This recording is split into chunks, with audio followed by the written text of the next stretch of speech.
Hello, my name is Kerryoth, and today we're going to take a look at a couple of fancy models that we were supposed to take a look at on Tuesday. I'm aware it's Thursday, but everything around me is just falling apart. Cars falling apart, houses falling apart, I'm falling apart, and as such, things have been a little bit delayed and hectic this week, but it's fine. We get there in the end. You're going to end up with weekend videos probably at this point, because I'm just going to record for the next 5 hours, and then hopefully there'll be enough stuff in there to, you know, actually put videos on the channel, which is the entire point of it.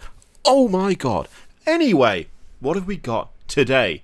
Well, we've got something fancy for House Cawdor, but you know what? I don't know whether to start with this or whether to start with the Bloodbowl model, because I'll be honest, I have a very distinct preference as to which of these is my absolute favourite. I've realised different systems, but one has blown me away in terms of just how good it is.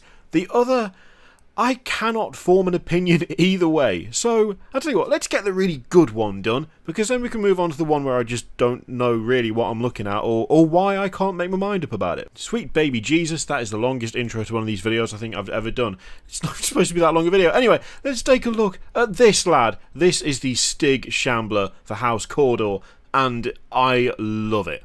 I absolutely love this. I mean, let's be honest, House Cawdor have got some of the coolest sculpts as it is. They are such a, like, well, I mean, in fairness, all the Necromunda stuff has their own unique flavour, but House Cawdor have just got something about them that it just hits the spot just right. This is so good. There are so many little details on this that I absolutely love. Firstly, the single candle on the hood of the smaller chap up the top there. I love that detail. Also, the fact that the flamer has got a candle as a pilot light. I love that. How effective that would be, I don't know. would the spray out of the nozzle just completely wreck the candle? Probably, most likely. It would melt it pretty quickly. But you know what? Just in terms of a cool factor, it's really up there. It's really up there. It's just so nicely done. Lots of cool cloth going on, which is really fun. All the bandages and stuff you get on the Cawdor stuff, I really like that. It's a really cool look. There's nice bits of like Cawdor armor that you can kind of see on the arms and things, which have clearly been scaled up to match the size. Yeah, I like this a lot. So essentially, a Stig-shambler is just a brute with a smaller lad up top who sits on his back and aims a massive gun at people, whether it be a flamer or I believe that's a. Is that an auto? What is? I want to say autocannon of some description, but maybe that's a bit too kind of powerful. Although surely that one, the other one, is a heavy flamer as opposed to just being a flamer. I mean, if it was just a normal flamer, people would be able to carry it around as normal, and this is essentially a weapons platform that can also smack stuff in the head with massive, like, blunt weapons. It's pretty nasty. It's pretty nasty, to be fair. Also gives some fun, like, Master Blaster vibes, to be honest, as well, which, again, I can't help but appreciate. Yeah, there's just some nice details on it. It's a really fun model. Like, little details like, I'm pretty sure, I'm 99% sure, for instance, that the brute has only got one hand. So if you look at the two kind of crutches slash bludgeoning weapons that he's got, that he's leaning on, one of them you can see the hand is clutching something partway down, like clutching a grip, whereas the other one, it looks like that just ends at the wrist and it's just bolted into his arm, which is hardcore and pretty damn gruesome. It's pretty nasty. Little details like that just kind of add an extra bit of uncomfortable kind of grossness to it. It gets my vote. I just like it. I like that kind of thing. It kind of tells a little bit of a story as you go, which is fun. I like to see that. Also, the big iron collar with the metal straps across the face really gives the impression that he has no choice but to be there, which is also pretty gruesome and pretty grim. Now, I'm not sure if there was some more angles down the bottom. I'll have a quick check. Some good artwork there, but I have to admit, in this occasion, I actually prefer the model to the artwork. The artwork, I think, is older. I forget when that first showed up. I think it's an older piece of artwork. I could be wrong. But yeah, that to me is considerably darker than that, which I like. So yeah, they're lumbering brutes armed with clubs and heavy weaponry directed by diminutive pilots. By working together, they can become more than the sum of their parts, which is quite a nice, I've just noticed that they have put a little star next to it, setting an example from which we can all learn. Stig-shamblers showing us the way, lighting the path ahead for humanity as a whole. I like it. So one of them is capable of feats of great strength, while the other has a fine aim and is quite cunning to boot. And they come with intelligent control. This fighter may immediately reroll any failed leadership, cool, willpower, all intelligence check, which is fun.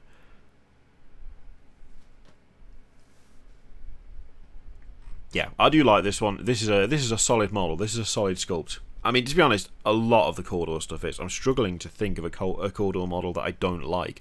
That's one of those super solid lines where just every single model is in some way kind of awesome.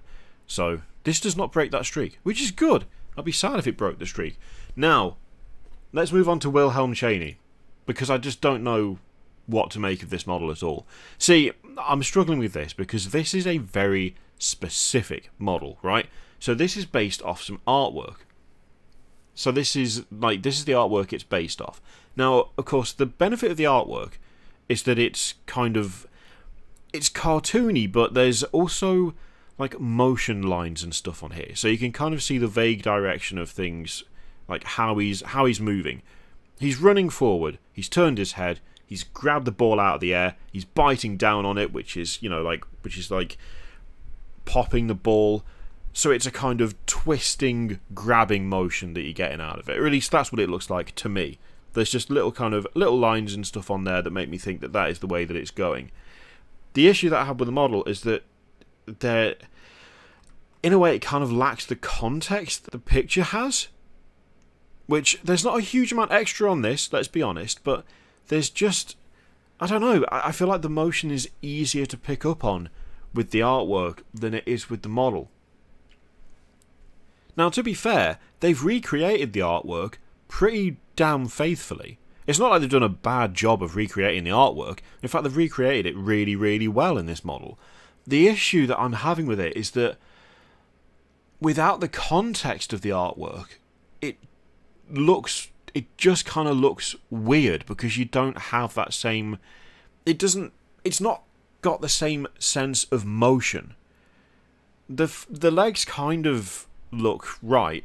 And in fact, it's so hard to describe what I'm doing bad with words again. It happens constantly, all the time. If you've been on this channel for any other time, you know that I struggle with words just every single day. But this is such a specific thing that I'm trying to get across, where it's like, I feel like the model hasn't inherited the motion that you get from the artwork.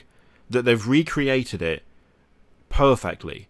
The issue is that it looks more static than the artwork does. So what goes from being like a bit of a goofy but fun kind of pose in the art just looks weird put into the model itself. And the thing is, I do like the artwork. It's just the model feels like it's missing something. It's missing something to kind of denote what's actually happening. It's almost like it's not quite got the story in a way.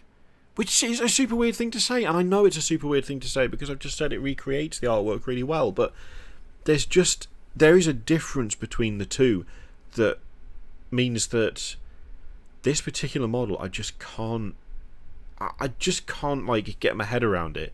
I don't think I dislike it, but I also don't think I like it either. It feels like a lesser option of looking at something that already existed. Like, I don't know. I think that's the only real way to describe it. Which feels really harsh because they've done a decent job on it. I don't think the sculpt quality is bad. I think it looks alright. Like, I don't think there's any issues, detail wise. It's not like it's a shocking model, how dare they release it or anything like that. No, it looks fine, but it's just missing like life. That's the only way I can put it. Which is weird because I really like that. It looks great. I love that artwork, but yeah, it's a weird one. And I know that there'll be many who will disagree. I know a lot of people really liked seeing this, but yeah, just not for me, this one. Not for me. The Stig-shambler, absolutely for me, but Wilhelm, not my cup of tea, I think, is fair to say. Now, hopefully there will be another video tomorrow and on Saturday to kind of make up for the fact that we've not had much during the week. Yeah, I apologise for the complete the complete shambles that has been the upload rate over the last few days, but trying to get back to normal. Which of these do you like the most? Do you think? What do you reckon about Wilhelm as well? It's totally fine to think I'm talking out my arse. It happens constantly. I wouldn't worry about it. But I'd be interested to know what you think of him. Let me know in the comments down below. In the meantime, feel free to click all the things. Patreon, video, subscribe, all that stuff. Click it if you like. Don't click it if you don't want to. And as always, there's an affiliate link in the description for Element Games, which you can use to support the channel if you would like. I leave it in your capable hands. Thank you very much for watching. I'll see you next time.